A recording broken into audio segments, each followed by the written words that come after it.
여러분 안녕하십니까? 한통속 119회 마지막 방송 시작하겠습니다.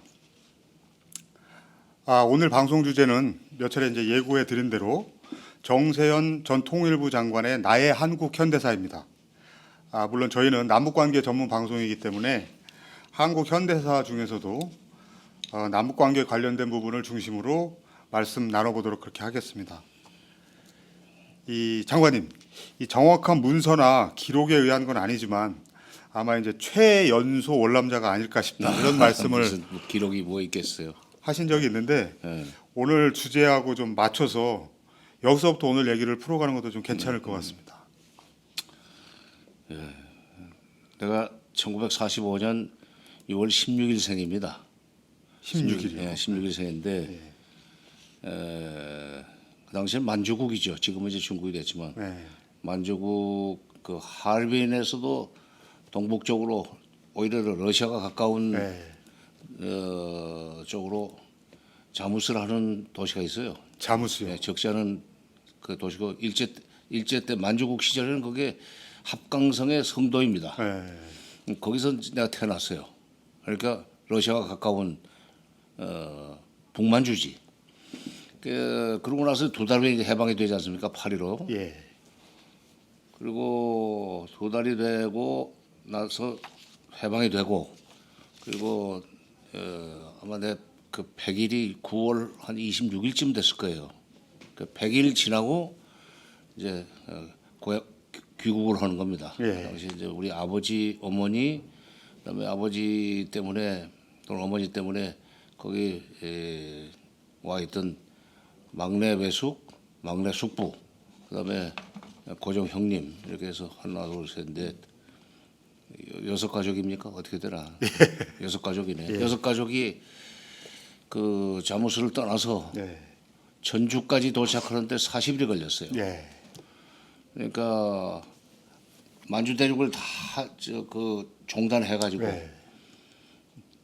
지금은 단동이라고 하지만 그때는 이제 안동이랬는데 도시 이름이 안동에 오니까 국경이 막혀가지고 함부로 못 건너게 돼 있고 이게 신의주 반대편이죠. 그렇죠. 예.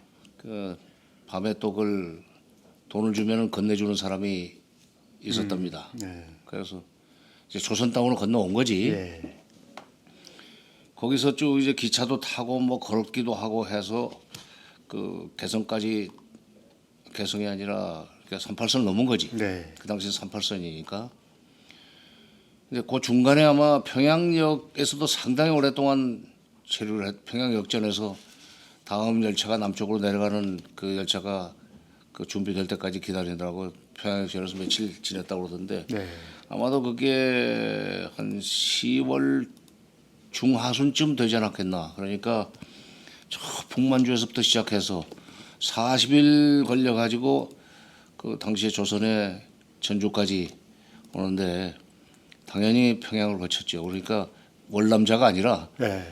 북한 지역 통과자지 최연소. 그러니까 그 어머니 강보에 쌓여서 그럼요. 그렇죠. 그렇게 해서 100일 지난 애기 100일밖에 뭐 100일 지난 애기니까. 예. 이게 어떠셨는지 장관님 개인은 어떠셨는지 모르겠는데 이렇게 말씀을 듣는 사람들은 결국은 이 남북관계 통일 문제를 평생의 화두 이런 걸로 해서 일을 하시게 된 게 결국은 그런 개인사가 굉장히 영향을 많이 미쳤지 않겠나 이런 생각이 좀 듭니다. 근데 내가 77년에 통일원 예. 당시엔 통일원입니다. 통일원에 들어가게 되는데 뭐 그런 것 때문에 간 건 아니지만 네. 내가 이제 금년에 세는 나이 72입니다. 45년생이니까 60이 인생의 한 바퀴라고 그러잖아요. 그렇죠. 한 바퀴를 돌고 두 바퀴째 돌면서 지나온 일을 그 회고해 보면 결국 모든 것이 다 운명이었다 하는 생각입니다. 그러니까 그 40일씩이나 걸리는 피난 행렬 중에서 나보다도 훨씬 더 그 나이가 좀 있고 한 예. 어린 애기들도 예. 수없이 죽어나갔다는 거예요. 피난민 행렬에는 뭐 전염병이 돌기 마련이니까 당시 부스. 그러니까 그 당시에 우리 6 식구 중에 나 하나 빼놓고는 6명이 전부 다 순차적으로 장티푸스를 알았다는 거예요. 그런데도 그 장티푸스 걸린 어머니의 젖을 먹고도 멀쩡하게 살아남은 거 보면 네. 이게 뭐 굉장히 질긴 인생이지. 그리고 이제 평양을 거쳐서 왔다는 기억은 없지만 네. 이 얘기는 많이 들었죠 어릴 때. 뭐 그래서 그 북쪽에 대한 관심을 어릴 때부터 가질 수는 있었죠. 그 아무래도 그런 게 영향을 미쳤을 거다 이렇게 생각이 들거든요. 그 부모님이 야, 너 어렸을 때 거기 그렇게 해서 만주 거쳐가지고 단둥 거쳐서 신의주 들어와서 쭉 해가지고 고향까지 왔다, 전주까지 왔다 이런 얘기를 들으면 아무래도 관심이 좀 더 가고 그랬을 것 그렇죠. 같다 이런 어릴 때, 생각이 좀 예. 들거든요. 좀 그 초등학교 때부터도 그 북한이라는 그 당시에는 전부 반공 교육 시대이기 때문에 네. 북한에 대해서 뭐 나쁘게만 얘기하던 시절이었지만 나쁘게 얘기하건 좋게 얘기하건 어쨌건 북한 지역에 대해서 관심이 좀 있었고 네. 그때부터도 그러니까 이 지도를 놓고 이렇게 많이 들여다봤습니다. 그럼 나 태어난 데가 어딘가 이런 것도 물론 찾아보시고. 그러니까 거기서부터 시작해서 어떤 경로로 왔는가. 해가지고 신의주로 해서 평양으로 해서 개성으로 해서 예성강 뭐 저이 철교를 건너고 임진강 또 건너고 그때도 이 38선에서는 또 다시 또 함부로 남쪽으로 넘어올 수 없게 돼 있었기 때문에 또 며칠 기다려 가지고 밤에 그걸 또 건네주는 사람들. 근데 나는 지금 그 당시에 우리 아버지가 지금 돌아가셨지만은 1919년생입니다. 네. 3.1운동, 해방되던 해에 네. 세는 나이로 27밖에 안 되는데 3.1운동 있던 해 그렇지. 세는 나이로 27밖에 안 되는데 그 많은 식구들을 거느리고 한 사람도 나고자 없이 한 사람도 중간에 어디 뭐 아파서 세상을 떠거나 하지 않도록 이게 말하자면 데리고 왔다는 사실. 요즘 27살짜리가 그렇게 할 수 있겠는가 하는 생각이. 만약에 그때 장관님 아버님이 결심을 안 하셨으면 지금 장관님 조선족이죠. 거기 조선족 중국 공민이죠. 알겠습니다. 이제 조금 그것 때문에 또 내가 중국에 대한 관심을 많이 갖게 돼가지고 네. 70년대 초에 또 대만 유학을 가죠. 그리고 나중에 박사학위 논문도 네. 모택동의 국제정치 사상 쪽으로 글을 썼습니다만은 석사 박사를 전부 다 중국 쪽으로 했습니다. 그러니까 그런 그 출생과 관련된 그 어떤 이 조건이라고 할까 또는 이런 것이 학문적으로 영향을 줬다고 봐야 되고 또뭐 지금 이걸 직업이라고 본다면 몰라도 뭐 직업이라고 할 수 있겠지만 직업을 선택하는데도 본인도 모르게 이 통일 문제 쪽으로 기울게 돼 있었던 무슨 까닭이 있었던 거죠. 지금 말씀하신 부분이 장관님이 이 통일 문제에 천착하시게 된 무슨 기본적인 토양, 배경 이런 거라고 보면 이게 직접적으로 통일부에 들어가시고 이렇게 된 그래서 남북 문제에 대해서 계속 천착하게 된 아주 구체적인 계기 이런 게 있다면 어떤 걸 꼽을 수 있을까요? 내가 이제 대학 시절에 예. 보통 이제 외교학과라고 그러지만은 네. 서울대학은 정치과 외교학과가 따로 떨어져 있습니다. 예. 외교학과 이제 국제정치학을 배우는데 그 과의 교수님들이 하나같이 분단국인 한국에서 네. 국제정치학을 공부하는 이유는 딱 하나다. 통일 문제를 풀기 위해서 그러는 거다. 네. 그래서 이 얘기를 하시는 분들이 많았어요. 그게 굉장히 강하게 머리에 네. 배겼죠. 이제 그렇게 해서 통일 문제에 대한 관심을 어렴풋이 가지고 있었는데 71년도 그 7대 대통령 선거 때입니다. 4월달에 김대중 후보의 연설을 들으러 갔었어요. 장춘단에. 예. 그 유명한 장춘단. 유명한 장춘단 연설입니다. 4월 18일이에요.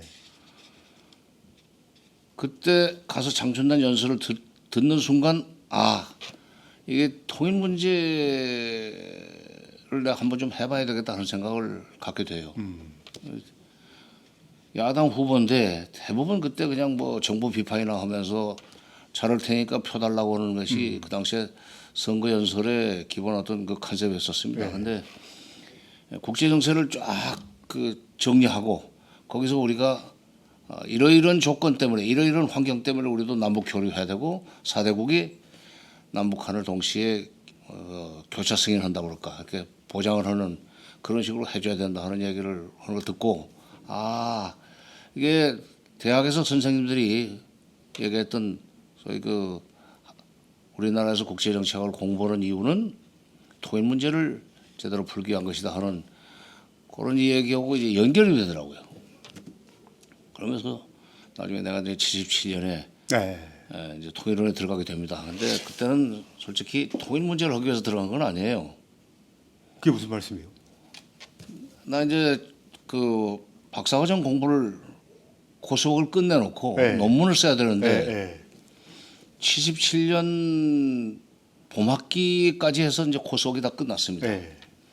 근데 77년 이제 가을 학기부터는 논문을 써야 돼요.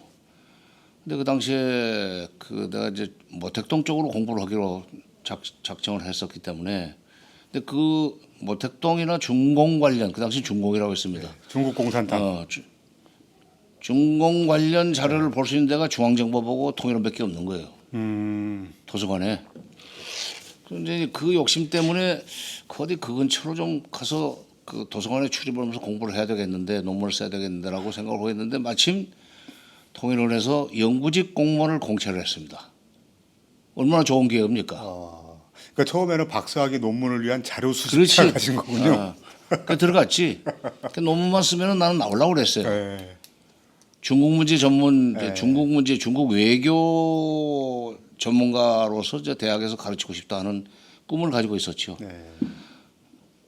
근데 논문을 쓰고도 박사를 받고도 대학에 또 강의를 10년 이상 출강을 시간 강사를 했는데도 불구하고 대학 교수를 못했어요.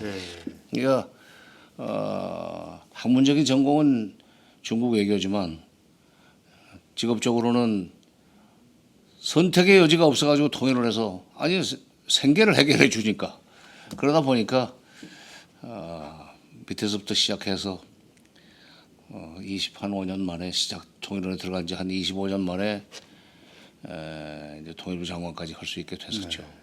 그 70년대 말 80년대 초에 그 당시 분위기로 보면 중국 공산당에 대한 연구 이런 게 국내에 그렇게 하시는 분들이 있었습니까? 없었죠. 왜냐하면 별로 없었을 아까도 것 얘기했지만은 자료 접근성이 좋지 않기 때문에 그 불원문서야.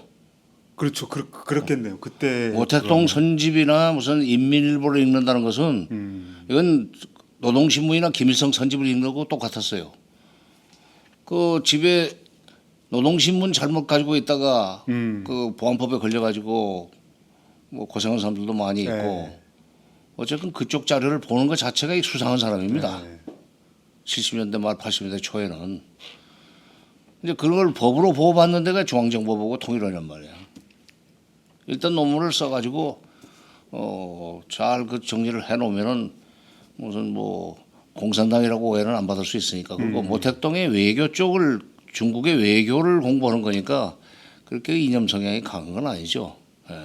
뭐 혁명을 해야 된다 하는 얘기를 하는 것도 아니고 네. 그래서 이제 할 수 있었기 때문에 그러니까 그런 중국 관련 자료의 접근성 이것이 그게 좋지 않아 가지고 그 당시에 중국 문제를 가지고 논문 쓰는 사람이 별로 없었습니다. 나중에 그 책으로도 내셨죠.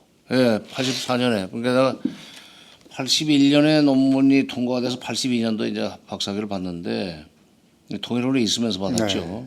주경야독으로 진짜 힘들었습니다 좀. 네. 낮에는 뭐 똑같이 일해야 되고 밤에 밤잠 안 자고 논문 쓰는 바람에 시간이 좀 걸렸지만 82년에 학위를 받고 84년에 당시에 그 사회과학 쪽에 책을 많이 내던 그 출판사가 있었어요. 형성사라고. 네. 형성사에서 모택동의 국제정치 사상이라는 제목으로 책을 냈습니다. 나중에 알고 보니까 그게 80년대 운동권의 필독서였더군. 왜냐하면 그 책 속에는 모순론과 실천론 또는 모택동의 전략이론, 뭐 조직이론 이런 것들이 다 들어가 있었거든요.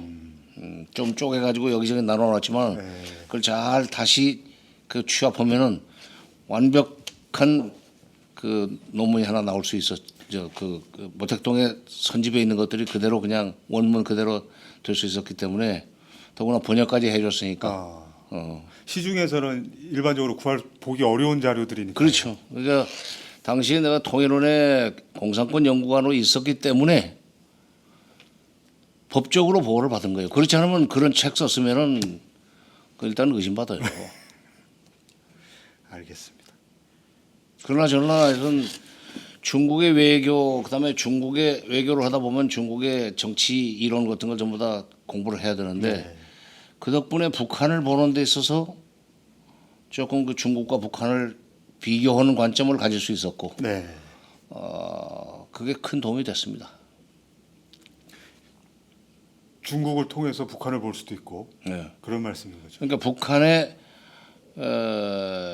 여러 가지 그 대외 정책 이론 같은 거 보면은 북한 외교라든지 대남 전략 같은 것도 보면은 그 중국 공산당과 국민당 사이의 관계, 그다음에 중국이 그 대외 정책 관련해서 여러 가지 그 내놓았던 얘기들 이런 거고 유사한 점이 많아요. 네.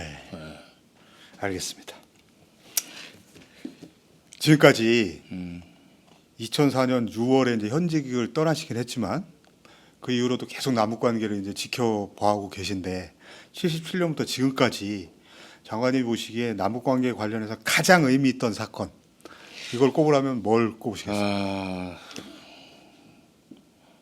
가장이라고 그러니까 한 개네.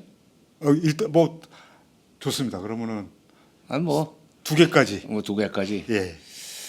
나는 내가 77년에 통일원에 들어가서 2004년 6월 30일 날 물러날 때까지 뭐한 그러니까 뭐 길지는 않았네요. 27년 네. 있었지만 27년 동안 통일 문제 현재 최일선에서 이루면서 지나고 난 뒤에 이건 참 그때 내가 그렇게 하기를 잘했다 하는 네. 그런 생각이 드는 것이 두 가지가 있습니다. 네.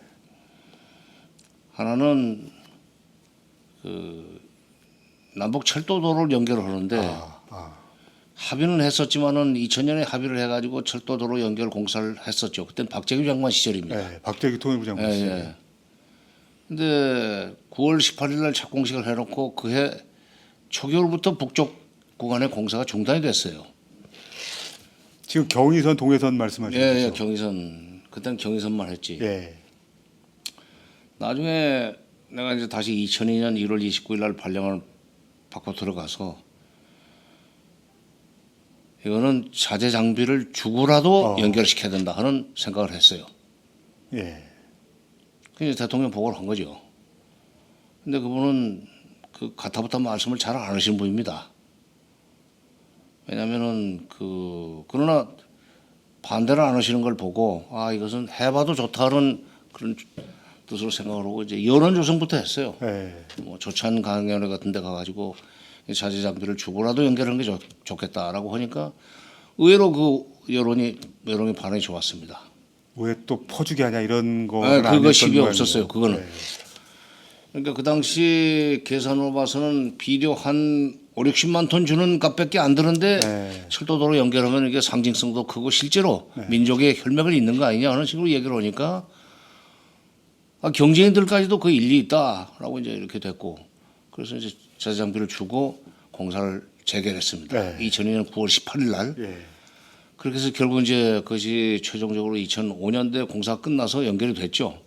그러니까 김대중 정부에 시작을 해서 노무현 정부 때 연결이 됐고 나중에 뭐 시범운행 이것도 몇 번 해서 이상 없다 하는 것도 확인이 됐고 그러니까 남북 간의 철도도로를 경의선과 동해선 철길 옆으로 이제 또 도로가 갑니다. 그 민족의 혈맥을 양쪽으로 이어놨다고 하는 것은 저는 상당히 의미가 있다고 생각합니다. 물론 결정은 그 전에 장관급 회담에서 박재규 장관 시절에 합의를 했지만 중단됐던 공사를 북쪽에 자재 장비를 줘가지고 무난하게 끝낼 수 있었다 하는 거.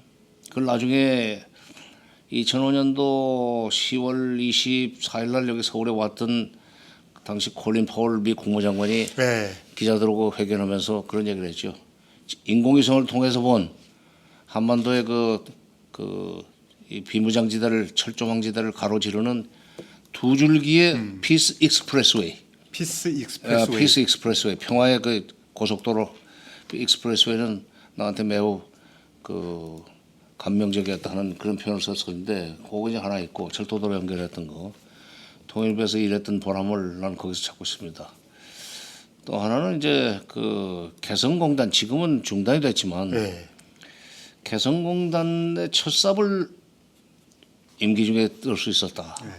그것도 물론 공사 자체는 또 그 후임 장관 시절에 끝났습니다만은 첫 삽을 뜰 수 있었고 그 개성공단을 통해서 북한도 잘 살게 되고 우리 중소기업들도 살아나면서 남북 간의 경제적인 통합을 이룰 수 있는 그런 그 실험실이었는데 실험장이었는데 그에 대한 이해가 없는 사람들이 정권을 잡고 나니까 중단이 됐죠.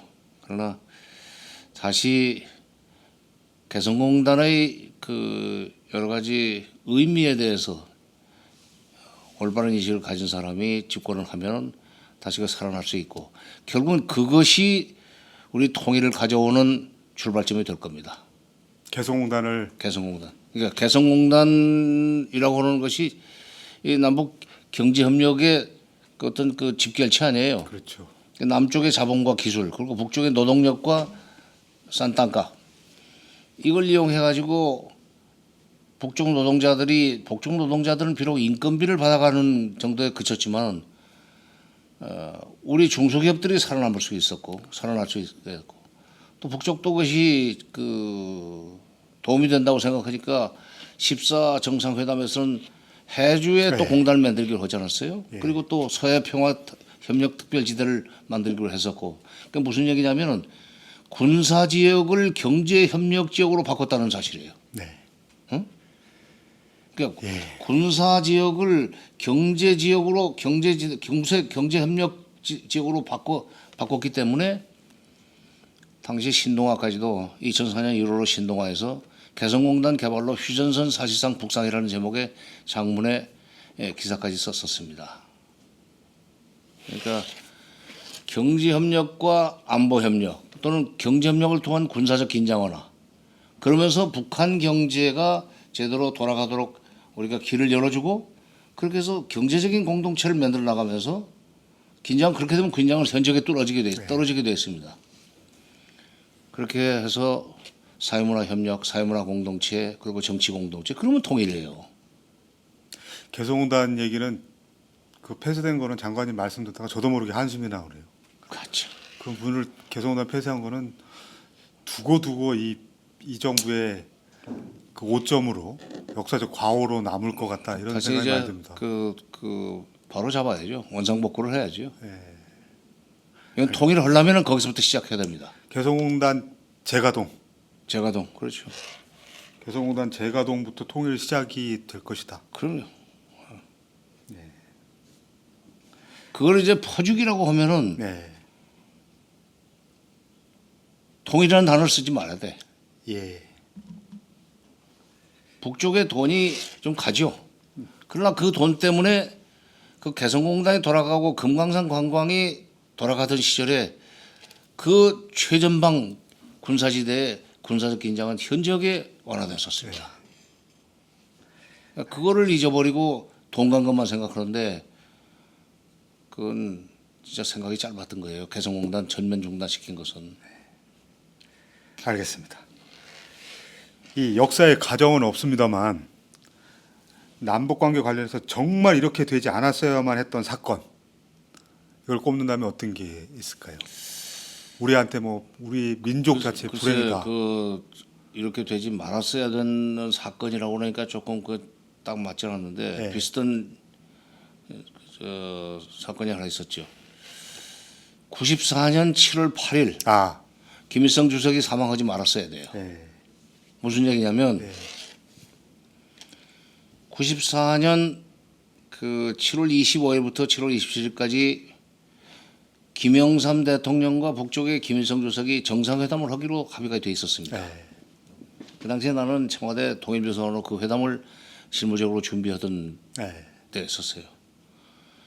그때 정상회담이 원래 일정대로 진행이 됐더라면 나중에 6.15 공동선언과 비슷한 그런 합의문이 나올 수밖에 없었습니다. 무슨 얘기냐면은 남쪽의 이 경제력을 가지고 북쪽을 도와주는 과정에서 군사적 긴장을 완화시킨 그런 틀을 짠다 하는 것이 그 당시 94년 7.25 정상회담 계획 수립의 기본 입장이었어요. 네. 김영삼 대통령까지도 이제 그분도 돌아가셨지만은 그래 돈 주면 안 되겠나? 네. 돈을 주고라도 군사적 긴장을 완화시킨다. 그래서 지금 개성공단 그쪽에는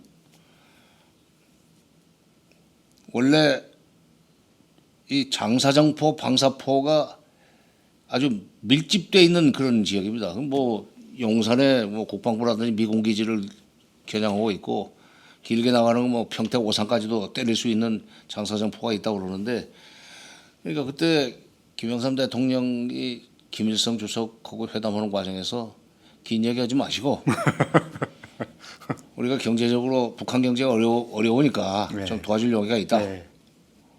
그러니 그 장사정포 최전방에 휴전선 최전방에 배치한 장사정포 방사포를 좀 뒤로 물려라. 네.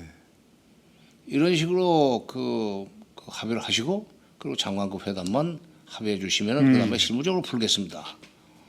그때 그러니까 7월 25일부터 정상회담이 정상적으로 진행이 돼가지고 7월 27일 날 공동선언이 나왔더라면은 2000년 정상회담 이후에 진행됐던 상황이 진행될 수밖에 없었어요. 6년 빨리 6년 전에, 6년 빨리 빨리. 시작해서 6년 빨리 시작을 했으면 그래가지고 그것이 그냥 그대로 굳어졌으면 그리고 이제 김대중 대통령이 또 다시 대통령이 돼가지고 하면 그분이 당연히 그 연장선상에서 햇볕 정책을 더 적극적으로 추진했을 거 아니에요?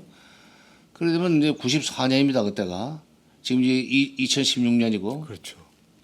22년 전. 22년 전이죠. 네. 그리고 그러니까 김영삼 정부의 2년 차에 정상회담이 되고 그리고 김대중 5년, 노무현 5년, 한 3, 4년 동안 남북 관계가 같은 방향으로 남한의 경제력과 북한의 그 군사력을 맞바꾸는 그런 식의 관계를 구조화시켜 놨더라면은 지금 우리 팔자가 이렇지 않죠. 우리 팔자요. 아니 나라의 팔자가 그러니까요. 이거 뭡니까 지금? 북한의 뭐 여러 가지 핵 능력이 강화되면 강화된 대로 그 불안하고 북한이 북한의 일거수일투족이 지금 그 그렇죠. 불안을 하잖아요. 김영삼 대통령은 화끈한 대통령으로 유명하기 때문에 그때 북한에 지원했으면 또 악소리나게 지원했을 것 같다 이런 생각도 듭니다. 그렇죠. 그럼. 그러니까 이제 그 정상회담은 그렇게 해서 무산되고 말았지만 네. 95년도에 북쪽이 그 뭐라고 합니까? 식량 지원을 네. 호소를 했어요 국제사회에. 네. 그때 농사가 안 됐어요. 네. 북한 경제를 보면은 70년대 70년대 초반까지는 북한이 우리보다 잘 살았습니다. 근데 70년대 중반으로 들어서면서 우리한테 뒤지기 시작했어요. 근데 국제정세의 그 급격한 변화 때문에 80년대 북한 경제는 제로 성장입니다.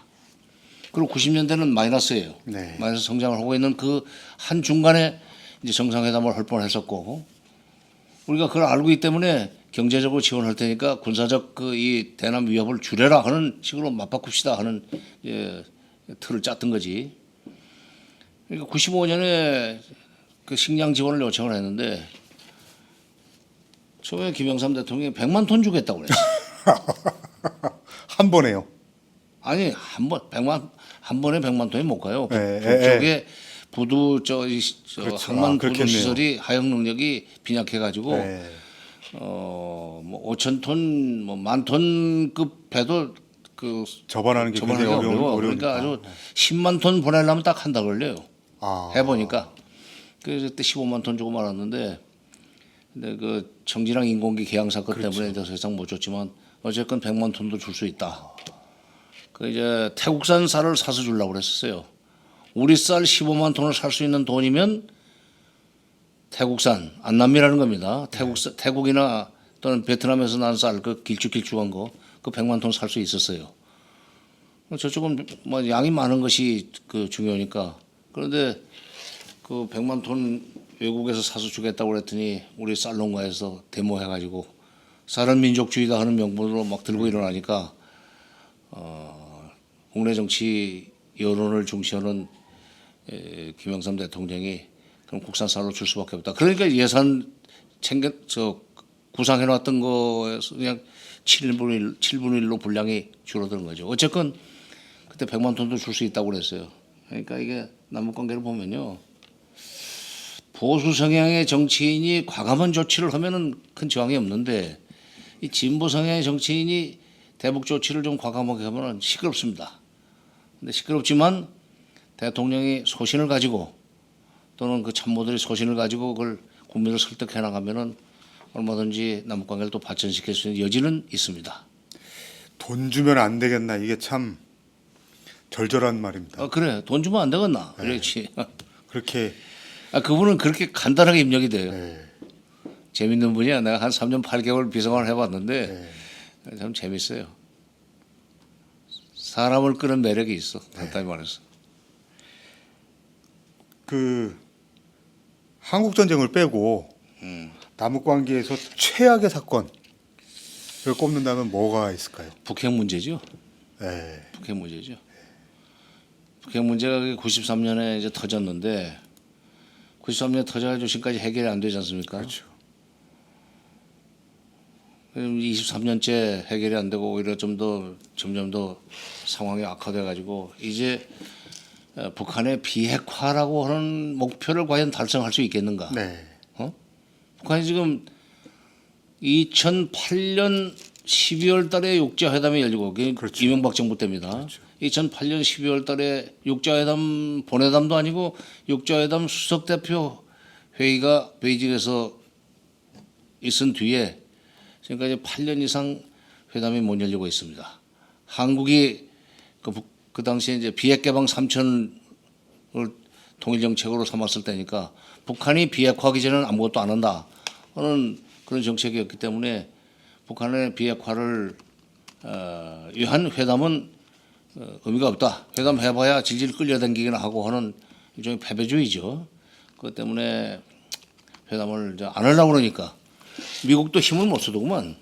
네, 예, 그래 미국 이제 오바마 정부도 슬슬 전략적 인내 쪽으로 돌아버리고 이러면서 육자회담이 열리지 못하는 동안에 북한이 핵무기를 핵실험을 네번 했죠 지금까지. 노무현 정부 때 2006년에 한 번 했고 그렇죠. 그 이명박 정부 박근혜 정부의 그 8년 동안에 이제 3번을 했는데 첫 회담보다도 2차, 3차, 4차 회담이 이게 상당히 파워풀한 겁니다. 네, 그러면서 소형화로 간 거야. 그 소형화된 탄도를 지난번에 보여주지 않았어요.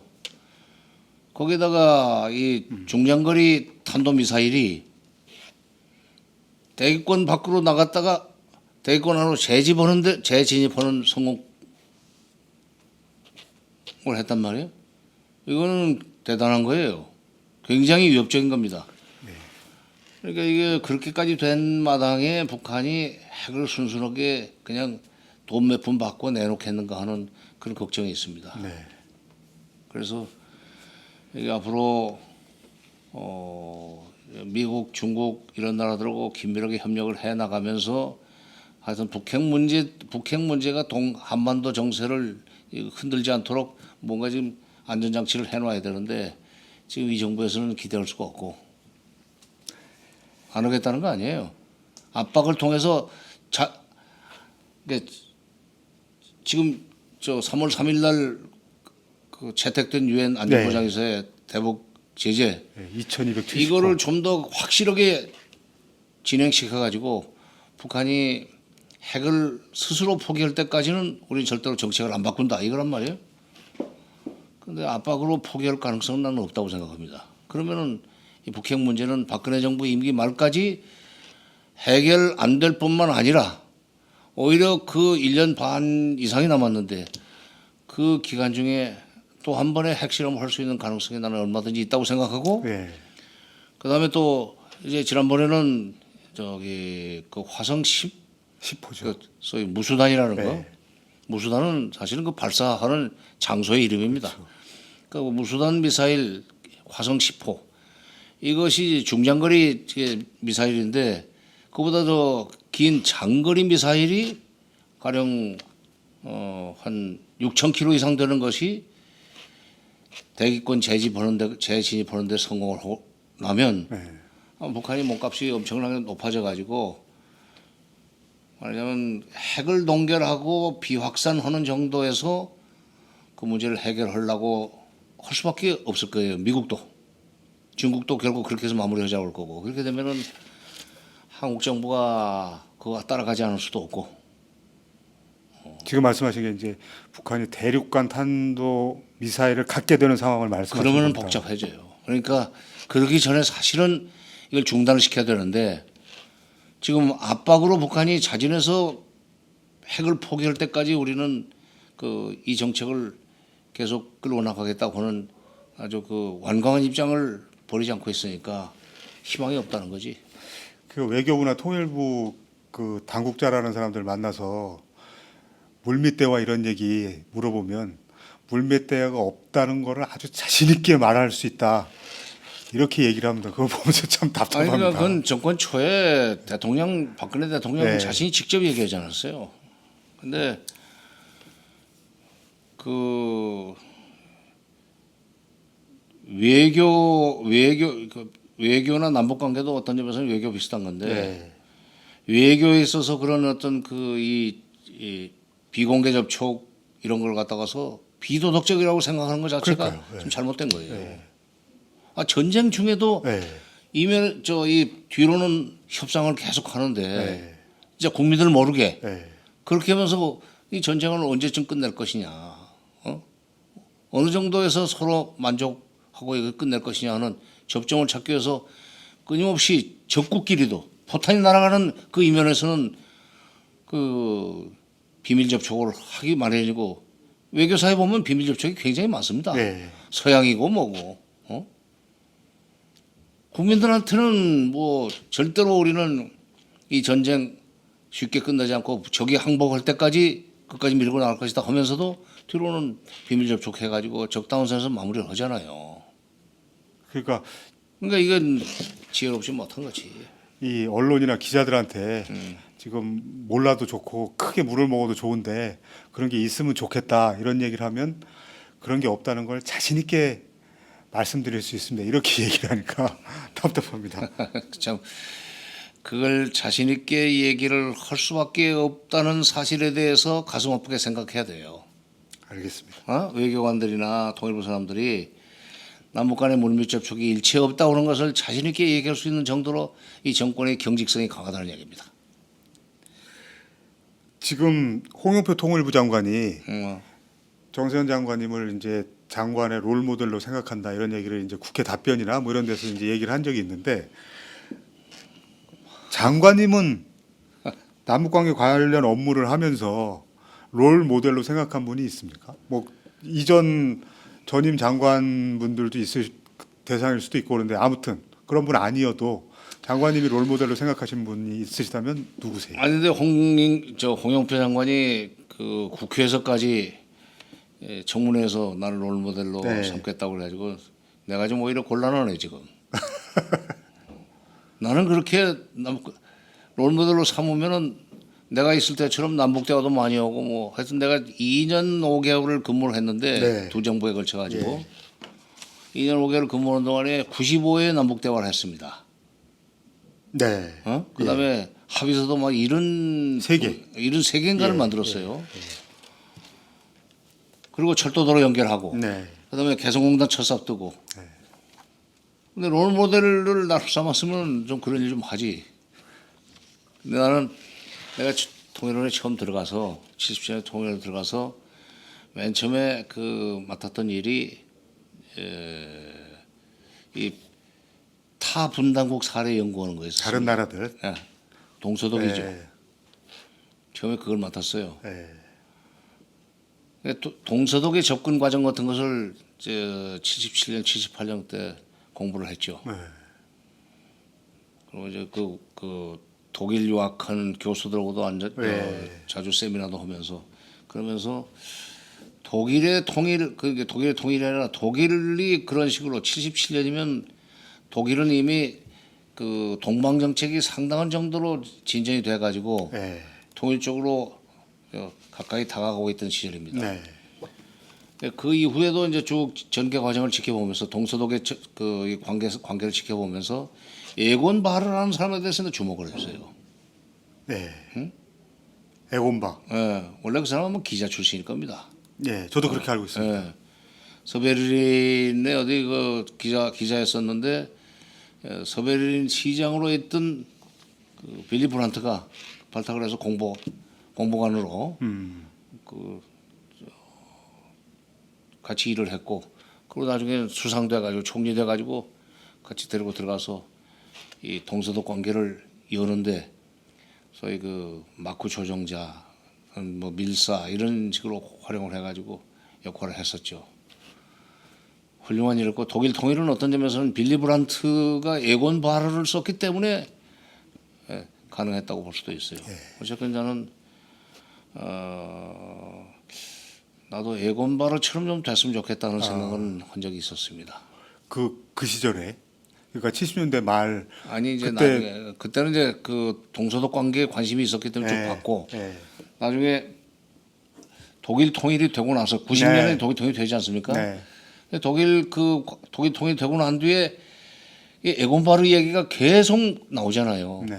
그 사람이 없었으면 독일 통일은 어려웠다는 정도로까지 얘기가 나오는 상황이었기 때문에 90년 이후에 나 이제 욕심을 내기 시작한 거지. 아, 나도 저렇게 좀 해봤으면 좋겠다. 네. 하는 생각을 했었는데 그것까지 가지 못하고 또 나중에 역사가 더 흘러서 그렇게 기억이 되실지도 또 모르지 않겠습니까? 기억이 되는 게 문제가 아니라 마지막까지 그걸 완결을 지어야지. 에곤 바르는 건 마지막까지 왜 짓고 작년 8월. 8월 달에 그냥 뭐 세상 떴죠. 예. 93살까지 살다가 예. 아 진짜 기억력 좋으십니다. 장관. 나도 그 정도 살게 돼 있어 팔자가. 93세의 나이로 작년 8월에 이 접근을 통한 변화라는 말을 만들어낸 그렇죠. 사람이죠. 접근을 통한 변화 예. 또는 변화를 통해서 다시 또 접근을 또 강화하고 예. 뭐 그러니까 쌍방의 변화를 그러니까 변화를 통한 접근이라는 것은 얼른 보면은 말이 안 되는 것 같지만 접근을 통해서 상대방을 변화시키려면 예. 자기도 우리가 변한다. 먼저 변해야 된다 하는. 우리는 지금 그 소위 상대방을 변화시키기 위해서 우리가 먼저 변화하는 것을 싫어합니다. 포죽이라고 그러고 끌려다니기라고 그러고 종북이라고 그러고 좌빨이라고 그러는데 우리가 북쪽에 대한 생각을 바꾸지 않으면 북한 변화 못 시켜요. 그러니까 우리의 대북관이 바뀌지 않으면 우리 국민들의 대북관이 바뀌지 않으면 북한 변화는 기대할 수 없습니다. 근데 지금 어차피 한반도에서 남북 관계에서 한반도 상황 또는 통일의 여건을 만들어 나갈 상황을 제대로 관리하면서 통일의 여건을 키워 나갈 수 있는 힘은 북쪽에 없습니다. 남쪽에 있습니다. 그러면 힘이 있으면 힘이 있는 쪽에서 먼저 다가가는 자세로 가야죠. 근데 지금은 무릎 꿇고 항복해 와라 이런 거죠. 절대로 그런 일이 일어나지 않을 겁니다. 정세현 장관님의 롤 모델은 에곤바였네요. 독일의 에곤바. 그 남북 관계를 개선하고 통일로 가기 위해서는 굉장히 다양하고 복잡한 요인들이 많은데요. 그 중에서도 가장 핵심적인 요인은 뭐라고 생각하십니까? 조금 전에 얘기를 했지만은 네, 네, 그 비슷한 얘기입니다. 네, 그러니까 통일을 달성하기 위해서 먼저 남북 관계를 지금처럼 그 놔둬서 남북 관계를 그 계속 개선해 나가야 돼요. 네. 남북 관계 개선하는 첫 출발은 우리 국민들의 대북관이에요. 북쪽을 무조건 미워하거나 북쪽은 무조건 우리 뒤통수만 때리려고 그러는 집단이다 하는 식으로 보면은 네. 그건 통일 못합니다. 관계 개선도 못해요. 불안해서. 네. 그러니까 북쪽을 상대로 해서 우리가 그 여러 가지 교류 왕래를 하는 그 과정에서 절대로 안보를 소홀히 해서는 안 됩니다. 피스키핑 이것은 통일이 되는 날까지 계속해야 돼요. 피스키핑은. 네. 평화를 지키고 안보죠. 네. 그러나 피스메이킹은 동시에 그걸 계속 해나가야 돼요. 그러니까 피스키핑과 피스메이킹을 병행을 하는데 처음에는 피스키핑만 하다가 이제 피스메이킹을 시작하면은 이게 북쪽도 쉽게 거기 적응을 잘 못해가지고 협조를 잘 안 해요. 네. 우리 해봤지만 그러나 우리가 확실한 의지를 가지고 또는 진정성을 가지고 북쪽에 접근해 가면은 북한이 협조를 합니다. 남북 간의 여러 가지 분위기가 부드러워지죠. 결국 피스키핑과 피스메이킹을 병행하는데 이 안보와 그러니까 남북 관계 개선을 병행하자는 얘기입니다. 그럼 남북 관계 개선이 돼가면 돼갈수록 군사적 긴장은 현저하게 떨어질 수 있어요. 네. 그러면 피스키핑에 들어가는 돈도 줄어듭니다.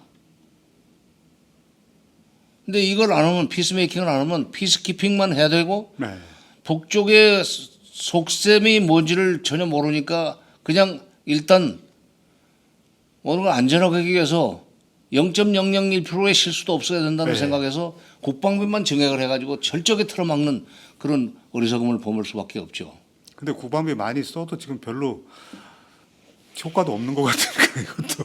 그거 이제 그 사실 박정희 대통령 때부터 네. 자주국방이라고 그래서 국방 예산을 한때는 20%까지 네. 국가 예산의 20%를 국방비로 배정을 했었어요. 네. 요즘은 아마 10%, 9%, 네. 9% 내지 정도 될 겁니다. 안팎이죠.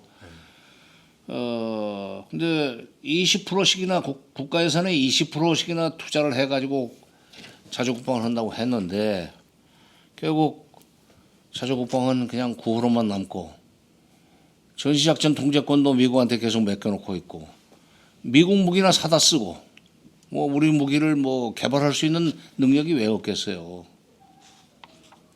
북한만 자체적으로 무기 개발할 수 있습니까? 우리도 그 정도 두려움이 있을 텐데 이게 미국에서 사다 쓰는 게 편하지. 그러다 보니까 이게 국방비에 들어가는 돈이 엄청나게 많습니다. 근데 하여튼 피스키핑과 피스메이킹을 네. 병행하면 그러면 나중에 결과적으로는 피스메이킹은 별로 돈이 안 들어요. 네. 통일부 예산, 국방부 예산에 뭐 100분의 1도 안 됩니다. 그렇죠. 근데 남북 협력 기금이라는 것이 근데 그런 식으로 해서 하다 보면은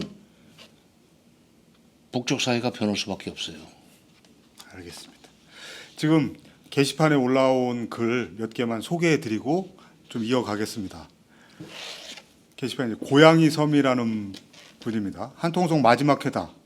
정말 듣고 배울 게 많은 팟캐스트인데 점점점.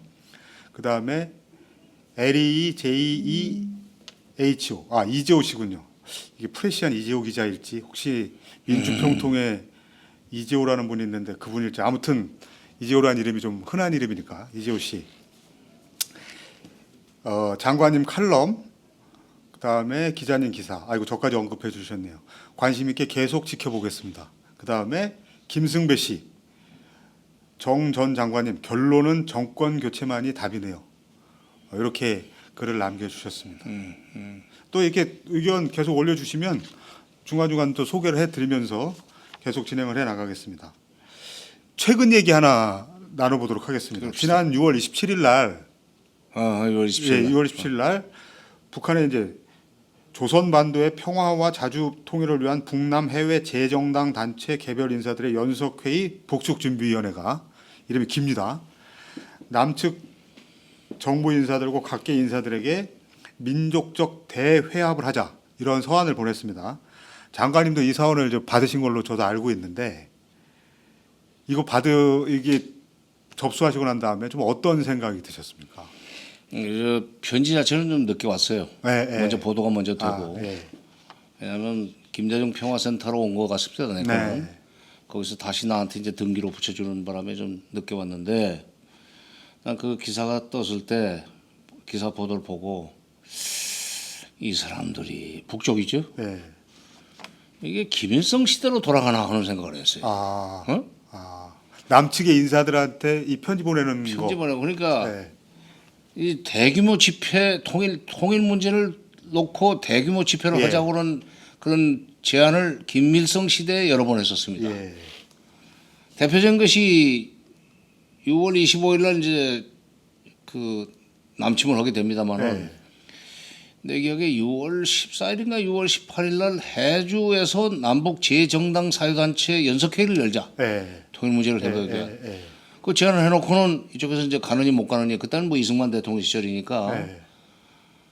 가느니 못 가느니 옥신각신하고 뭐 이제 논란이 있었죠. 이른바 남남 갈등이 좀 있었지.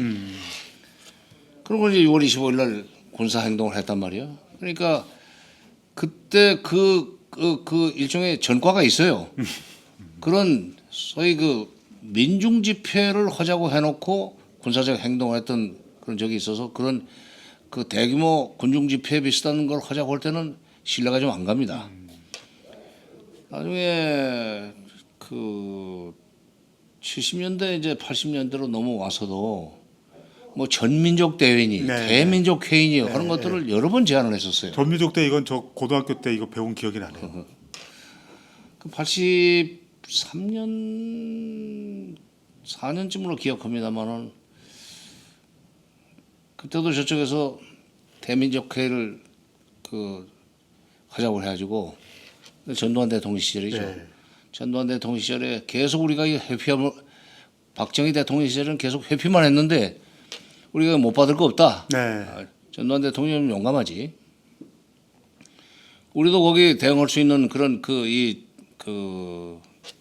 무슨 조직을 하나 만들어 해서 그것도 실제로 한 10,000명을 만든 적도 있었어요. 아, 그 작업을 10,000명이나요? 했어요. 한 10,000명. 아니 그 대통령 지시니까 예. 어느 정도로 규모로 만들어야 되겠습니까? 했더니 그분 답이 말씀이 그래 뭐 한 사단 병력이면 안 되겠나 이래 놓으니까 사단 병력이니까. 그러니까 자연히 사단 병력 한 10,000명 이렇게 해서 그 한 10,000명 정도 명단을 만드는 적도 있었는데 결국 그런 그 전민족 대회 대민족 회의에 나가지는 않았었습니다. 예. 그런데 다시 지금 이게 그리고 이제 김정일 시대로 넘어와서는 이런 일이 없었어요. 예. 김정일 시대로 넘어와서 이제 94년에 김일성 그 주석이 사망하고 김정일 위원장이 바로 실질적으로 집권을 했지만 98년부터 공식적으로 활동을 하지 않습니까? 그러다가 2011년 연말에 이제 세상을 떴는데 그때는 정상회담을 2번이나 하고 그러다 보니까 이런 군중 집회성 통일 토론회 같은 것을 필요성을 안 느낀 거죠. 예. 그러니까 좋게 보면은 통일 문제에 대해서 이제 김정은 위원장이 그 굉장히 관심이 많다는 것을 과시하는 건 좋은데 그 방식은 할아버지 때 방식이다 이거야. 외모만 따라가려고 그러는 게 아닌 거. 그러니까 이런 생각이 드네요. 근데 이제 우리 쪽에서 보면은 박근혜 대통령도 가면 보면은 아버지 때 얘기를 참 많이 해요. 그러니까 정리하면은 북한은 할아버지 때로 돌아가고 남쪽은 아버지 때로 돌아가고 이런 말씀인 거네요. 글쎄요. 그러니까 뭐 그 박근혜 대통령 시절에 남북 관계 관련해서도 여러 가지 아주 거창한 이야기는 많이 하지만 실제 행동은 없지 않습니까? 박정희 대통령 때. 박정희 대통령 때 그랬었죠. 뭐 여러 가지 거창한 얘기를 많이 하는데 조건이 꼭 붙어 있지. 네. 조건이 붙어 있고. 네. 근데 박정희 대통령 때를 많이 벤치마킹 하면서도 따라가지 않는 것이 있네요. 뭐 어떤 거요?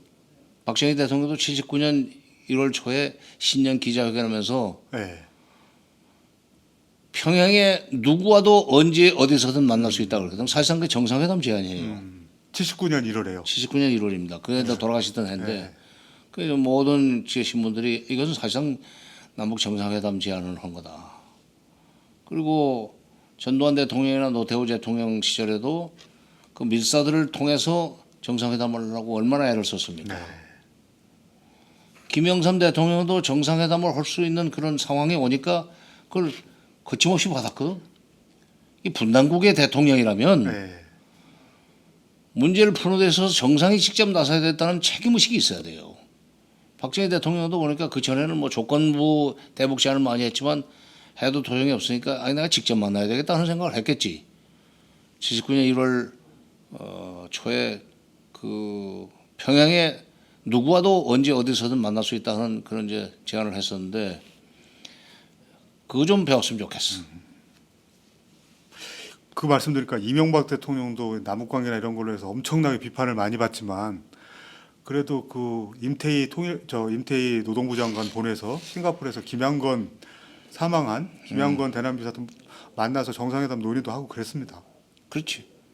그러니까 어디 북한에 대해서 굉장히 그 뭐라 그럴까 뭐 적대적인 네. 대북관 이런 걸 가지고 있다고 나는 봐요. 네. 있다고 봐요. 네. 그럼에도 불구하고 역시 분단국의 대통령이기 때문에 이 한반도 상황을 이렇게 계속 불안하게 끌고 가서는 안 되겠고 이 돌파구가 있다면은 결국 정상회담 아니겠느냐. 그 못할 거 없다. 네. 그래서 그 비서실장을 하고 노동부 장관을 했던가 임태희 의원이 순서는 거꾸로 온 것 같아요. 야 그래요? 어쨌건 노동부 장관 측근이니까 대개 그런 비공개 비밀 접촉은 측근 중에 측근이 해야 됩니다. 네. 그 사람이 실수를 해가지고 잘못된 합의를 해가지고 오더라도 네. 대통령이 그 사람을 위해서 그 사람 때문에라도 약속을 지킬 수밖에 없는 그런 정도의 측근 또 북쪽도 그런 정도 사람을 내보내고 그래서 가끔 뭐 대북 접촉하는데 정치적 경쟁자를 뭐 특사로 보내야 된다 하는 식의 얘기를 하는 거 보면 참 이명박 대통령 시절에 박근혜 의원을 뭐 특사로 보내야 된다는 얘기도 하지 않았어요. 그렇죠. 그런 얘기 나왔죠. 그건 잘못 알고 있는 거고 네. 어쨌건 이명박 대통령도 정상회담을 할 수 있는 조건이 맞으면 하려고 했었는데 지금 이 대통령은 일체 그것은 있을 수 없다는 식으로 선을 그어버렸기 때문에 안타깝고 이번 일을 계기로 해서 박정희 대통령이 돌아가실 때내 신년 기자회견에서 했던 것처럼 평양에 누구와도 언제 어디서든 만날 수 있다는 그런 자세로 좀 돌아갔으면 좋겠어요. 79년 박정희 대통령의 신년사. 1월 달에 신년 기자회견에서. 알겠습니다. 그 이번에는 청취자분들 질문을 몇 개 제가 모아놨는데요. 이게 좀 주제가 좀 큽니다만 제가 가급적 좀 간단하게 장관님께서 말씀을 좀 주셨으면 좋겠습니다. 어게인 2002 이 아이디를 쓰시는 분 비롯해서 청취자분들 질문을 제가 이제 3개로 뽑아봤는데요. 첫째, 남북 관계에서 가장 시급한 현안 이게 있고요. 그 다음에 이게 참 아까 말씀이 있으셨습니다만 북핵 완전 해결이 가능하겠는가. 세 번째로 통일후 영세 중립국 방안에 대해서 어떤 생각이신가. 이 세 가지입니다. 우선 남북 관계에서 가장 시급한 현안. 지금 박근혜 대통령이 지난 2월 10일부로 끊어버린 10일날 끊었죠. 네, 개성공단. 네. 그 개성공단 재가동이라고 하는 네. 방식으로 해서 남북 경협을 복원을 시켜야 됩니다. 이것이 있어야만 이게 경협을 레버리지로 삼아야 군사적 긴장을 완화시킬 수 있습니다. 그 개성공단을 군사지역으로 선포해버리지 않았어요. 북한에서. 아직은 군사지역으로 안 만들었지만 계속 이 상태로 가면은 언제 다시 거기에 개성공단 자리에 장사포고 장사정포고 방사포가 다시 원위치로 돌아올지 몰라요. 네. 그러면 그 청와대 불바다가 별거 아닙니다. 그때 그 94년에 청와대 불바다 발언이 나올 때 3월 달에 네. 바로 그 시기에는 꼭 개성공단 지금 개성공단 자리에 장사정포 방사포들이 수백 문 거기에 진열돼 있었는데 네. 배치돼 있을 시절이에요. 그러니까 남북 간에 그야말로 접경 지역의 군사적 긴장을 완화시키기 위해서라도 경협을 재개해야 된다. 그다음에 북핵 문제 해결은 완전 해결이 완전 가능하겠는가. 해결까지도 가능했던 시절이 있었죠. 네. 그러니까 9.19 공동성명대로만 했더라면은 북핵 문제는 완전히 해결될 수 있었다고 생각합니다. 그때 북한이 핵을 포기하면 미국과 일본이 수교를 해주고 그다음에 북한을 제외한 나머지 5개국이 북한에 경제 지원해주고 그리고 정전협정을 평화협정으로 바꿔주겠다는 얘기까지 했단 말이야. 북한도 만족해서 서명을 한 거고 미국, 중국, 일본, 러시아, 한국도 다 그 정도는 해주고라도 북한의 핵을 내려놓도록 하자 하는 그 생각을 했기 때문에 육자가 서명을 해가지고 발표한 거 아니에요. 근데 그 이튿날 미국이 북한에 다른 채널로 경제 제재를 가하면서 그것이 없었던 일로 돼버렸는데 그 이후에 북핵력이 엄청나게 커져버렸단 말이야. 그래서 커져가지고 좀 소형화까지 탄두의 소형화까지 좀 끝낸 것 같은데 그다음에 미사일이 그동안에는 대기권 위로 날아올라갈 수는 있지만은 다시 지집하는 동안에 불타버리고 말 거다 하는 그런 이제 그 예측들을 했었는데 이번에 성공했다는 거 아니에요? 이제 달성한 소위 군사 능력의 현저한 발전 이것을 쉽게 내놓으려고 하겠는가 하는 생각이 들어요. 그래서 그야말로 북핵 제로 상태를 기대하기가 굉장히 어렵고 그거 하려면은 굉장히 많은 시간을 들여야 되는데 흔히들 이제 이란 핵 문제 해결하는 방식으로 북한 핵 문제도 해결할 수 있지 않겠냐는 얘기들 하는데 네. 이란하고 박근혜 북한하고는 대통령도 그 다릅니다. 얘기를 했죠. 이란하고 북한은 좀 달라요. 네. 그 이란 핵을 해결하기 위해서는 미국이 그야말로 온 정성을 다 쏟았고 북한 핵을 해결하기 위해서 미국은 전혀 지금 정성을 쏟지 않고 있습니다. 뭐 몇 개 가지고 있어도 우리로서는 나쁘지 않다. 네. 어떤 점에서는 동아시아의 무기 시장을 유지하기 위해서는 북한의 핵이 한 5개 있는 것도 나쁘지 않다 하는 계산을 하고 있는 것 같아요. 네. 그러니까 우리는 북한의 완전 비핵화를 국가 이익으로 생각하지만 미국은 그게 아니다 이거야. 동맹이면서도 그게 아니에요. 네. 우리가 그 엄연한 현실, 이 불편한 진실을 알아야 됩니다. 한미 동맹 강화한다고 다 되는 게 아니에요. 네. 그러니까 다음 정부에서는 이제 이걸 어떤 식으로 풀어야 할 건가에 대해서 고민을 좀 해야 돼요. 근데 우리가 확실한 의지를 가지고 접근하면은 미국도 또 따라올 수밖에 없습니다. 심지어 부시까지도 네. 그다음에 네오콘에 둘러싸여 있던 최강경 보수 세력인 네오 컨서버티브스, 네오콘에 둘러싸여 있는 부시마저도 김대중 대통령한테 설득이 돼 가지고 남북 관계를 개선하는 그걸 갖다서 허용하지 않았었어요. 그러니까 다음 대통령이 확실한 이론을 가지고 나간다면은 북핵 문제를 해결할 수는 있습니다.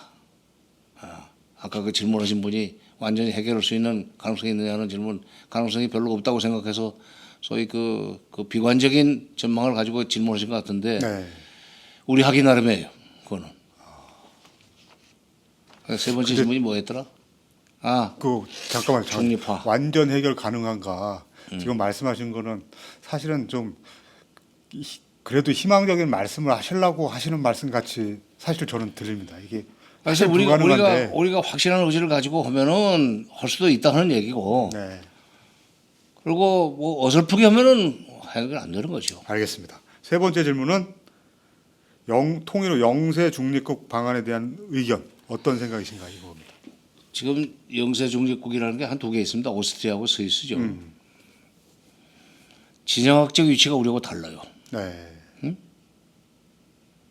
오스트리아만 해도 뭐 여러 나라에 둘러싸여 있지만은 거기가 어디 대륙에서 해양으로 나가는 길목도 아니고 해양에서 저쪽으로 그 대륙으로 진출하는 길목도 아닙니다. 네. 스위스도 그 점에서 마찬가지예요. 내륙 국가들 아닙니까? 그렇죠. 우리의 지정학적 위치가 어떻게 보면은 참 아주 나쁘게 절묘해가지고 이 팔자가 그렇게 중립국으로 갈 수 있는 그런 상황이 아니에요. 네. 그리고 중립을 유지하려면요 지금보다 국방비가 훨씬 더 들어야 됩니다. 네. 중립국이 되면 군대가 없어도 될 것 같죠? 그건 아니에요. 네. 네.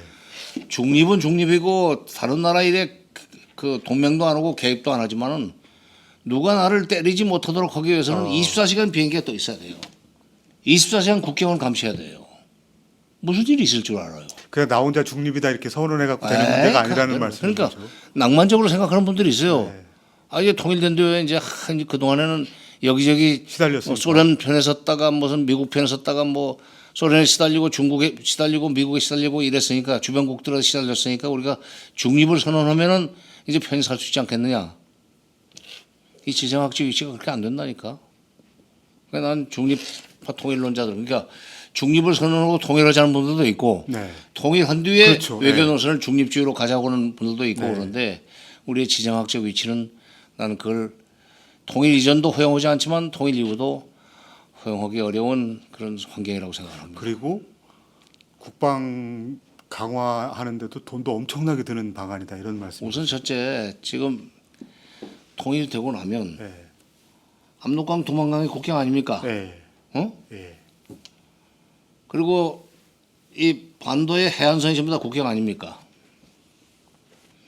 지금의 2배 이상으로 늘어난 거예요 국경선이.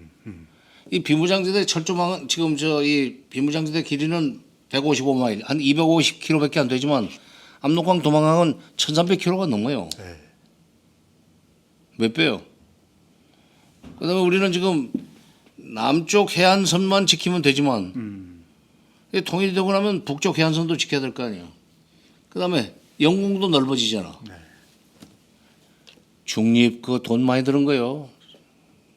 쉽게들 생각하는데 돈 없으면 중립 못 해요. 그 말씀 드리니까 저 예전에 이제 예비군 갔을 때 그 예비군에서 보여주는 예비군 민방위 때 그 저 무슨 다큐멘터리 같은 거 화면 같은 거 보여주는 거 보면 스위스 예비군들이 얼마나 엄청나게 훈련을 많이 하는가 장비를 얼마나 집에서도 장비를 가지고 있고 그걸 얼마나큼 능숙하게 다루는가 이런 거를 보여준 기억이 나네요. 그래요. 아니 이게 북한식 용어지만 네. 중립국으로 유지 저이 명맥을 유지하고 그 주변 국가들한테 안 당하고 살려면은 전 국민이 무장을 해야 돼요. 전인민의 무장화.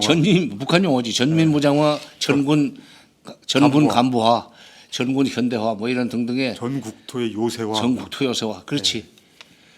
알겠습니다. 그거 돈 많이 드는 거야. 중립국 되면은 돈 안 들고 에이 알겠습니다. 그건 아닙니다. 그 다음에 조선노동당 위원장이라는 직함에 이어서 국무위원회를 신설하고 그 위원장까지 이제 맡았습니다. 이 김정은 위원장이 북한에 대한 지배력을 아주 확실히 했는데요. 이 김정은 위원장에게 충고한 말씀 해주십시오. 글쎄 뭐 내정 간섭 되는 거 아니야? 그 제일 싫어하는데 저 사람들. 뭐 여러 가지 그러니까 북한도 이제 공산 국가인데 그 당이 운영하는 그 당의 국가를 운영하잖아요. 그래서 네. 언제든지 당에서 먼저 결정을 하고 그 다음에 당 대회에서 결정하고 당 중앙위원회에서 결정한 것을 최고인민회의에서 네. 공식적으로 이제 국가직책을 또 뽑고 그렇습니다. 그러니까 시진핑도 2012년 말에 그 당의 총서기가 됐고 네. 그다음에 그 2013년 3월달에 전국인민대표대회에서 국가주석으로 뽑힙니다.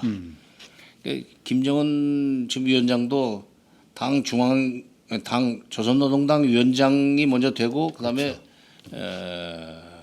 조선민주주의인민공화국 국무위원장으로 이제 됐는데 네. 뭐 조금 더 이상한 거 아니에요. 어떤 사람은 그걸 뭐 혼자서 벼슬을 7개나 뭐 거머쥐었다 그러는데 그 원래 공산국가는 다 그렇게 해요. 네.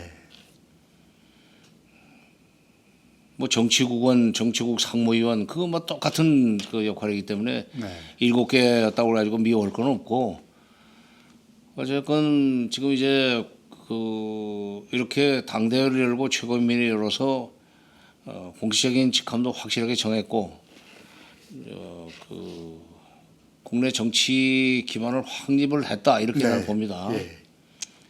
근데 앞으로도 또 이것이 그 중간에 별난이 일어나지 않도록 하기 위해서 굉장히 치밀하게 감시 감독을 할 겁니다. 그 과정에서 또 인권 유린이라고 하는 비난을 받을 수 있는 사건도 일어날 수 있고 그런데 제발 그런 일을 좀 적게 해가지고 예. 국제사회로부터 미움을 좀 덜 받았으면 좋겠어요. 응? 왜냐하면 국제사회로부터 그렇게 계속 미움을 받게 되면은 남북 간에 화해협력을 하는데도 국내 여론도 안 좋습니다. 저런 사람들하고 뭘 그 관계를 개선하려고 그래 하는 얘기가 나오는데, 그러니까 그 너무 좀 가혹한 그 공포 정치 이런 걸 좀 안 해서 하지 말았으면 좋겠다. 그리고 남북 관계도 네. 주도적으로 개선하고 싶으면 뭐 네. 이쪽은 안 하겠다 그러니까 지금 당국 간 회담은 문을 닫아버리니까 무슨 아까 무슨 뭐 이름이 길던데 일종의 그 재정당 타교단체 연석회의 같은 걸로 어떻게 그걸 풀어보려고 그러는 식으로 접근을 하는데 그거는 전공법이 아닙니다. 네. 남북 관계를 안정적으로 발전시켜 가지고 여러 가지 경제적인 그런 어떤 그 난관도 좀 돌파하고 싶으면 예. 계속 당국 간 회담을 아. 권고하는 식으로 하는 거에 그게 정석이죠. 계속 이거 당국 간 회담을 두드려라. 그럼 재정당 사회단체 연석회의 같은 거 이거 통해 가지고 또 전민족 대 대민족 회의 이런 식으로 문제 풀리지 않아요. 예. 마침 이번에 조국 평화통일위원회를 그 당기구에서 국가기구로 만들었더구만. 네. 누구를 이제 위원장으로 앉힐지 모르지만 지난번에 작년인가 재작년이니까 조평통 서기국장을 통일부 장관하고 만나는 회담 그 대표로 지명을 했더니 우리 쪽에서 격이 안 맞다 해서 뭐 그 거절했는데 그래서 나중에 이상한 변칙대자가 됐죠. 네. 사자 회담을 하면서 안보실장과 황병서가 만나고 네. 그다음에 김양근과 무슨 저이 우리 통일부 장관. 통일부 장관이 만나고 이런 그 8.25 합의되지. 근데 그런 그 일종의 변칙대자를 안 하기 위해서 지금 조국 평화통일위원회를 그 국가기구. 국가기구로 만드는 것 같아요. 이제 누구를 앉힐지 모르지만 하여튼 조국 평화통일위원회가 우리 통일위원회 사실 통일부하고 유사한 일을 많이 했어요. 그 전에 61년인가 그게 아마 생길 겁니다. 네. 생겼을 겁니다. 61년에 생긴 뒤에 계속 사실상 저쪽에 통일부 역할을 했죠.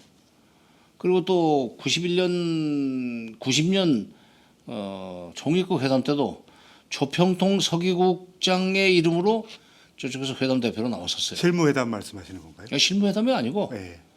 총리회담. 네. 그러니까 총리가 수석 대표고 네. 그다음에 군인들이 뭐 사성장군이 하나 있었고 네. 완스타가 하나 있었고 그때 완스타로 참여했던 사람이 김영철입니다. 네. 북한에. 네. 그때는 아마 그 대표단이 9명인가 그랬었어요. 네. 네. 그중에 북쪽 대변인을 맡았던 안병수 네. 나중에 그 본명이 안경호라고 그러던데 네. 안병수라는 사람은 안병수 안경호는 조평통 서기국장 자격으로 왔어요. 그때 자기들은 그게 장관급이라는 거예요. 네. 그 당시에 그 총리급 회담 대표단 쪽에서 서열도 상당히 높았습니다.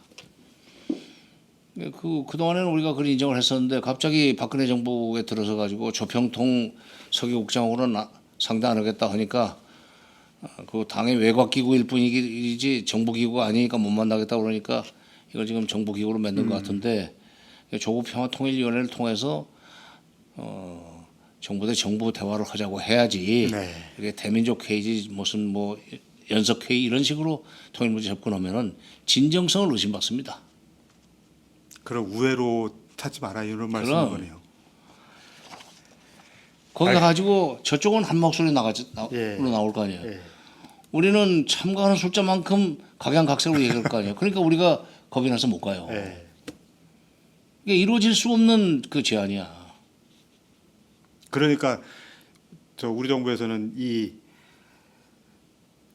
그 재정당 단체 연석회의에 대해서 연석회의 제안에 대해서 바로 이게 통일전선 전술이다 이렇게 정부에서 그냥 일축해 버렸단 말씀. 그 이론적으로 말이죠. 통일전선 전술이죠. 그런 거죠. 그건 알겠습니다. 통일전선이 무조건 나쁜 건 아닌데 네. 이렇게 수백 명이 만나는 그런 회의를 통해서 뭘 하겠다는 거예요. 그렇죠. 예. 알겠습니다. 지금 시작한 지 1시간 10분 좀 더 지났는데 이제 마무리를 좀 지어야 될 시간입니다. 그래서 그 저희가 이제 한통속을 끝낸다 이런 말씀 공지한 이후에 팟빵 게시판하고 그다음에 한통속 페이스북 페이지에 저희 청취자분들이 써주신 글들이 있는데 몇 개만 제가 간략하게 소개를 드리겠습니다. 이 아이디가 재밌습니다. 빵다리라는 분인데요. 빵다리.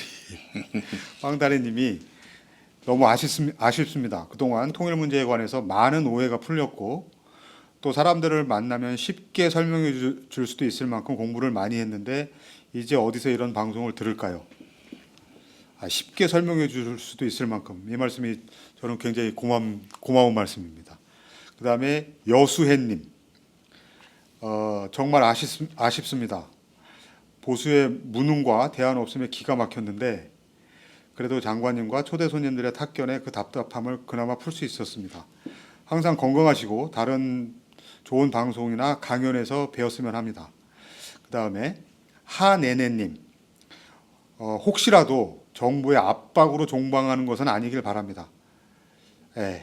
그건 아닙니다. 이 말씀드리고요. 정부 압박 때문에 굴복해서 방송을 접을 저희는 아니고요. 그건 아니라는 말씀 분명 드리고요.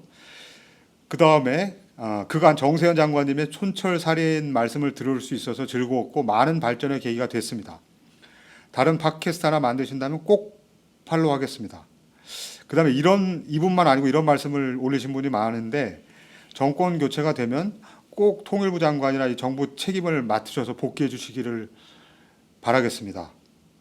이런 글을 올리신 분이 굉장히 많습니다. 장관님한테 이런 주문을 해준 분들이 많습니다. 난 2번이나 했습니다. 통일부 장관을. 그래서 뭘 또 해요. 박지원 의원은 원내대표를 3번째입니다. 뭐 참고로 하여튼 그런 말씀 드리고요. 감겨있던 눈을 뜨게 해주신 것 평생 감사드리겠습니다. 그리고 우리의 미래는 남북관계에 달려있다라는 것을 주변에도 많이 알리겠습니다. 종북 빨갱이가 되는 걸 두려워하지 않겠습니다. 그 다음에 이분은 이제 김영천이라는 분은 좋은 말씀과 좀 아쉬운 말씀도 같이 해주셨는데요. 이분은 모든 방송을 다 들으셨다고 합니다. 모든 방송을 다 들었던 사람으로서 소감을 적습니다. 우선 점잖으셔서 좋았습니다. 귀족적인 방송이랄까요? 민주시대, 탈권위시대, 팟캐스트 시대는 제가 보기에는 민중의 시대이면서도 소위 쌍놈들의 시대가 있습니다. 약간 심하신데 재미를 추구하는 것은 좋으나 품위를 잃어서는 안 될 것 같은데 요즘은 품위를 지키려고 하는 사람이 드물지요. 그런데 한통속은 품위가 있었습니다. 정말 감사합니다. 아쉬운 점을 말씀드리겠습니다. 통일을 말하려면 국가보안법이나 미국 그리고 대한민국의 실체를 말해야 할 것 같은데 못 들었습니다. 무전제적인, 그러니까 전제가 없는 통일 방송을 그려봅니다. 미국이나 이런 실체에 대해서는 많이 말씀을 드렸던 것 같은데 뭐 이런 지금 아쉬운 부분은 꼭 이 팟캐스트 한통속이 아니어도 나중에 저희는 이제 정세현 장관님하고 이후에도 계속 이제 인터뷰라든가 이런 기회들이 있을 텐데 이런 기회에 또 소화를 한번 해보도록 하겠습니다. 이렇게 이제 글 올려주신 분들께 감사드리고요. 더불어서 백5님, 그다음에 열차여행님, 강물은 바다를님, 그다음에 KYD2017님, 세월호 못 잊어님, 그다음에 진심 IH3437님, 당당하게님, 이분들이 이제 틈틈이 그 팟빵 게시판 통해서 후원을 해주셨는데 이분들께도 저 각별히 감사 말씀을 드립니다. 저희 그 한통속이 지난해 2월 3일날 시작해서 지금 한 17개월, 18개월간 이제 달려왔습니다. 매주 1회, 특별한 사건이 있을 때는 2회 이상 방송을 해왔습니다. 그 두말할 것도 없이 장관님이 굉장히 이제 고생을 많이 하셨는데요. 이게 매주 하다 보니까 장관님이 길게 이제 여행을 못 가셨습니다. 그러니까 주로 월요일 날 녹음을 하기 때문에 월요일 전에 며칠씩 잠깐 이제 여행을 갔다 오시고 그런 정도 하시고 이렇게 길게 여행을 못 가셨는데 특히 저는 그 장관님이 북중 접경지대에 이제 답사를 가셔가지고 그때 단둥 호텔에서 단통이 아니고 창바이. 창바이, 창바이. 그 창바이의 호텔에서 네. 전화로 연결해서 이제 녹음했던 게 저는 좀 기억에 많이 남는데 네. 아무튼 여행도 못 가시고 매주 저한테 붙잡히셔가지고 이렇게 고생을 많이 하셨는데 이제 종합적으로 마무리하시는 소감 이 말씀 한 말씀 좀 부탁드리겠습니다. 아까 그 정부의 뭐 압력으로 그 방송 그만두는 거 아니냐 하는 그 의문을 제기하신 분에 대해서 뭐 그런 건 아닙니다. 네. 그건 아니고 이게 오마이뉴스도 이게 속된 말로 장사가 돼야 되는데 요즘 이게 장사가 안 되잖아요. 이게 왜냐하면 남북 관계가 이렇게 얼어붙어 버리니까 남북 관계가 활성화되면 이건 좀 이런 것은 어떻게 봐야 되는지 좀 들어봐야 되겠다라고 해서 그 뭐 청취자라고 합니까 뭐 클릭수도 올라가고 그럴 텐데 남북 관계가 완전히 꽁꽁 얼어붙어 버리니까 뭐 현안 문제가 아니란 말이에요. 그러다 보니 이게 지금 해봐야 의미가 없을 것 같아서 황 기자하고 저거 그냥 이쯤에서 접자 하는 식으로 해서 끝을 냅니다. 그러니까 한겨울에 뭐 아이스케이크가 안 팔리잖아요. 이게 또 좀 더워져야 이 아이스케이크가 팔리지. 그러니까 다시 남북 관계가 더워지면 네. 그때는 또 이런 뭐 일주일에 한 번이 아니라 일주일에 두 번 해야 될지도 모르겠습니다. 그런 때가 좀 오기를. 글쎄, 그러니까 뭐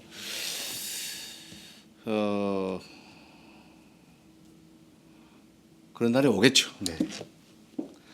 장관님 저희 방송 중에 혹시 제일 기억에 남는 사건 같은 거 혹시 있으세요? 기억에 남는 사건? 네.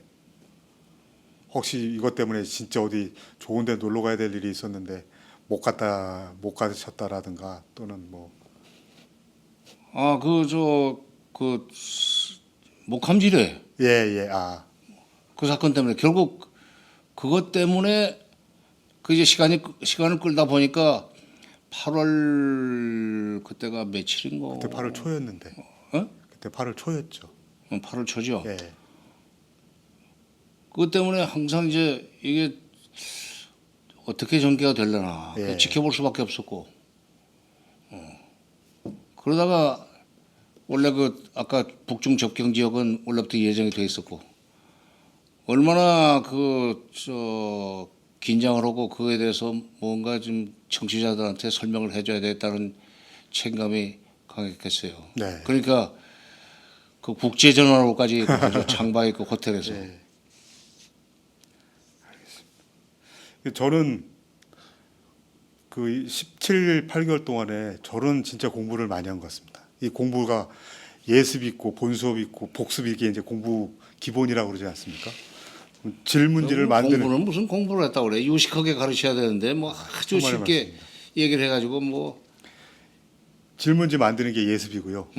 이게 이제 녹음할 때 장관님하고 말씀 나누고 이렇게 듣는 게 학교 본수업이고, 그다음에 이제 기사를 쓰려고 이걸 다시 저는 이제 들어야 된단 말이죠. 그러면 이제 다시 듣는 게 복습이고 이래서 저는 정말 이 월급 받으면서 저 독선생을 모시고 공부를 17, 8개월 동안 많이 했습니다. 저는 좀 그런 생각이 듭니다. 그리고 이제 저희 오마이뉴스를 후원하는 10만인 클럽 광고 말씀 하나 드리겠습니다. 이제 마지막 때니까 이런 이제 광고 말씀도 하나 드리는데요. 장관님도 저희 10만인 클럽에 이제 가입을 하셨습니다. 했죠. 예. 네. 근데 저희 방송 아니, 들으시는 오마이뉴스가 분들, 예.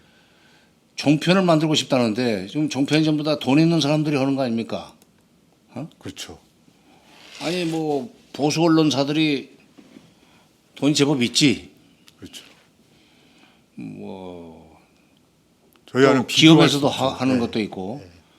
근데 이거는 진보 종편은 진짜 돈 있는 사람은 이거 돈을 안 내게 돼 있어요. 응? 전경련 같은 데서는 저 어버이연합에 돈을 주면 이런 데는 안 줄 거야 아마. 네. 그러니까 진보 종편이 하나 있으면은 뭐 보수 종편이 압도적으로 숫자가 많지만 적어도 이런 소위 국민들이 제대로 알아야 될 문제들이 얼마나 많습니까? 경제부터 시작해서 네. 뭐 통일 외교 안보까지 이런 거에 대해서 좀 균형 감각을 가질 수 있도록 해주기 위해서는 진보 종편이 보수 종편 개수만큼 나와야 되는데 지금 현실적으로 어렵다면 제대로 된 거 한 개라도 일단 시작을 해야 되는 거 아닌가 하는 생각에서 나도 들어갔습니다. 그러니까 청취자분들도 꼭 독립운동을 일제 때 독립운동 하는 사람들이 뭐 몸으로만 독립운동 하는 건 아니고 예. 이제 독립운동 자금 같은 것도 좀 모아서 주고 뭐 이럴 수 있었거든요. 예. 그러니까 꼭 독립군이 되고 광복군이 되라는 얘기는 아니지만 이런데 10만인 클럽, 10만인 클럽이죠. 난 처음에 10만인 줄 알았어. 산삼 캐는. 산삼 캐는 거. 일확천금을 노리나 하는 생각을 했었는데 10만인 클럽에 참여를 해주시면 아마도 10만 명이 여기 참여를 하면은 종편을 만들 수 있는 그런 예산이 확보가 될 거라고 생각해서 했다고 봅니다. 저도 일찌감치 가입을 했는데 일제 때 독립운동을 돕는 그런 기분으로 참여들을 많이 해주시면 좋겠습니다. 지금 장관님 말씀 드리니까 저희 한통속 한참 할 때 이 10만인 클럽 안내 광고를 좀 많이 했으면 좋겠다 이런 생각이 듭니다. 이 마지막에 하려니까 조금 장관님 멘트가 너무 좋으셔서 좀 아깝다 이런 생각이 드는데. 언제든지 그러니까 그 사또돈한테 나팔을 불면 어떻게 해? 사또 중간중간 떠난다고 했어야지. 나팔을 분 격입니다. 안타깝습니다. 아쉽습니다. 근데 정치도 그렇고 언론 보도도 그렇고 타이밍이 중요한 겁니다. 알겠습니다. 광고는 더더구나 말 것도 없고 청취자 여러분, 타이밍을 놓치지 말아야지. 타이밍이 중요하다는 말씀입니다. 마무리를 지면 오마이뉴스 10만인 클럽에 가입하시는 방법은 아주 간단합니다. 지금 하단에 이 중계창 하단에 전화번호 보이실 겁니다. 010-3270-3828번 010-3270-3828번 이 번호로 전화를 주시면 저희 담당 직원이 받습니다. 매월 10,000원 이렇게 내주시면 오마이뉴스를 키우는 아주 큰 힘이 될 겁니다. 이제 진짜로 오늘 방송 마치겠습니다. 그동안 청취해 주시고 댓글 달아주시고 관심 가져주신 모든 분들께 진심으로 감사드립니다. 이 남북한이 한통속이 돼야 평화통일이 됩니다. 한통속 이상으로 마치겠습니다. 감사합니다.